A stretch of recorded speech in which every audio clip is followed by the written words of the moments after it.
Peter. Welcome to Spagata.com. It's a pleasure to have you with us. Well, thank you very much for having me along for the ride today. Great. Peter, how old were you when you started inline speed skating? I started inline speed skating at 15 years old. Many Canadian children choose hockey as their sport of choice. Why did you opt for inline speed skating? How did it occur? Well, I was actually also a hockey player, and I like to skate fast. So when I had the opportunity to try inline skating, it was natural. It was a natural movement, and I was able to go very fast right from the beginning. And I really, truly enjoyed the speed. And playing hockey, you play in a rink, so you're surrounded by by the boards. Whereas with inline skating, you're free to choose where you can go. So that the freedom of the inline skating and the freedom to apply the speed was really attractive to me. Appealed to you. Wonderful. So congratulations on the New York Marathon. Would you wow. Well, thank you very much. Would you please explain how you trained for the event? This is a really hard one. I prepare, actually. I consider my preparations more important than the training for the actual event. So I make sure that my food is taken care of. So what I eat the night before and the week before, that I'm well hydrated. But also that I carry some power gels with me and bananas and power bars during the race, so that I'll have the energy to finish. But really, an important consideration and something I think about maybe at least a month before is how comfortable are my skates. And, so I try different socks, or I try different thicknesses of Easy Fit. And because for me, it hasn't been my fitness that has been limiting me. It's been the foot pain. Wow. So, being able to have, be comfortable in the last lap and not have feet that are completely numb has been something pretty important for me.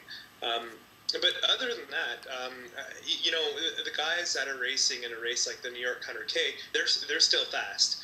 And even though it's 100K, a lot of times it's come down to a sprint. So this year I was sprinting with Jorge Botero and Francisco Zangarini and a couple of other guys.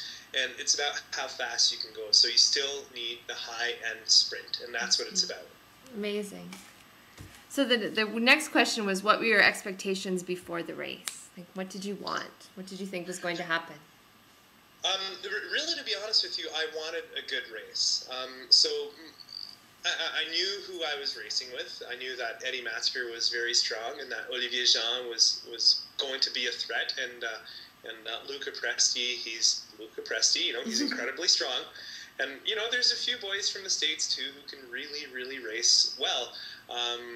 So really, I just wanted to be happy with my race and with my effort, and that I didn't make any tactical mistakes. Whether it's going on a breakaway too hard, too early, or trying to take on everybody all on my own. Or the other thing I wanted to make sure I did was to stay high. So not put too much pressure on my legs. So I tried to stand as much as possible to save my lower back. So, in the last 3-4 laps, that's when some of those guys get really fast and very aggressive. So I just wanted to make sure that I was ready for that point in the race. And I was. So I met that goal. The next question, which you sort of have alluded to already, is would you please explain to Spagata viewers what you learned about your technique and strategies during the World Championships? Wow. Well, first of all, I learned at the World Championships that my speed was not sufficient, and my technique was incredibly lacking as well, and that I really couldn't apply any strategies. So from the World Championships, I've come back and I've, with the help of and the guidance of Mike Murray, looked at how I skate. Do I bend my ankles? How hips are my low? Or how hips are my low? How low are my hips? What's my body position like? What's my direction of push and the timing? So, very important fundamentals that I missed when I was 15 years old when I started skating, I'm now working on. So then in terms of tactics and strategy, for me personally, it's being comfortable in a very big pack of guys that are, we're going at 35, 40, 45 kilometers an hour. Incredible. And having the confidence to skate and cross over when those guys are all around you and falling and Wow. under the stress of competition. Incredible. So what do you think that Canadian skaters need to do to enhance their results during these international competitions? What advice can you give them? You know, there's a lot here. I think they really need to dedicate a number of years to skating properly, technically and tactically, as you've alluded to, but also get a coach who knows way more than you do. And unfortunately, that might be harder or easier said than done because there's not a lot of coaches out there who are very, very knowledgeable. But really, it's, network with other skaters and look at what other skaters are doing for training and put yourself in places where you'll get to skate fast and on a track and technically well and under the supervision of a good coach. And I think, those things will certainly help at getting better results at the top level of the sport. So what do you think for the future of Canadian inline speed skating? Where do you think it will go?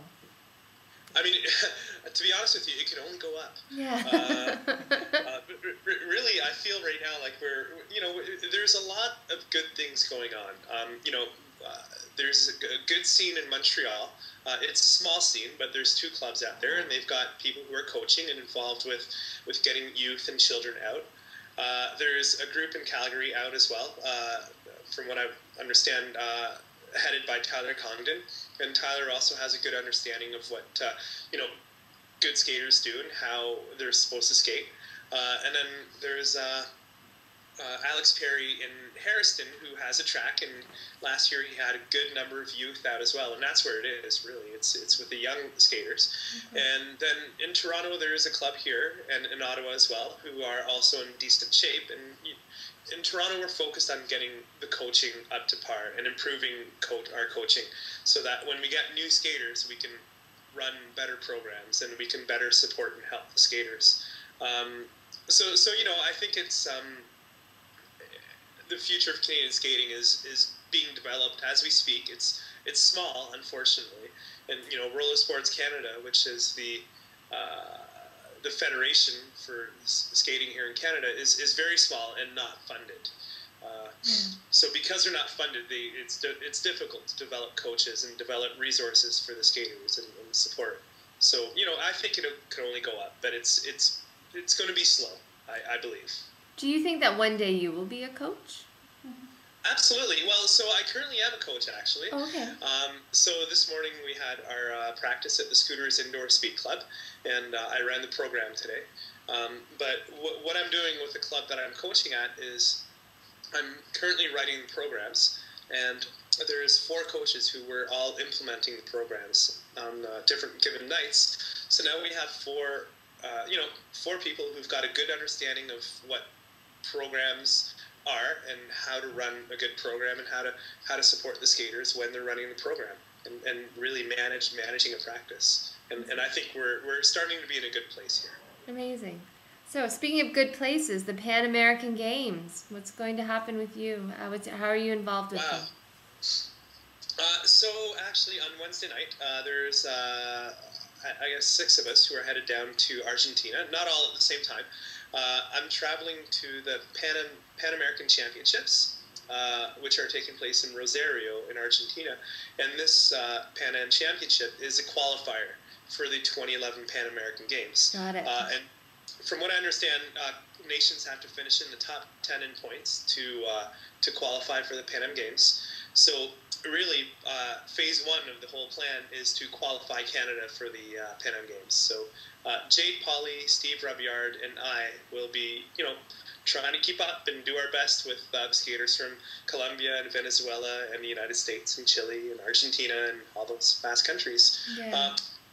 So hopefully we do qualify for the Pan Am Games, and then it's a matter of qualifying the individual skaters, and that's where I'm going to really, train hard and aim for competing at the Canadian Championships in July.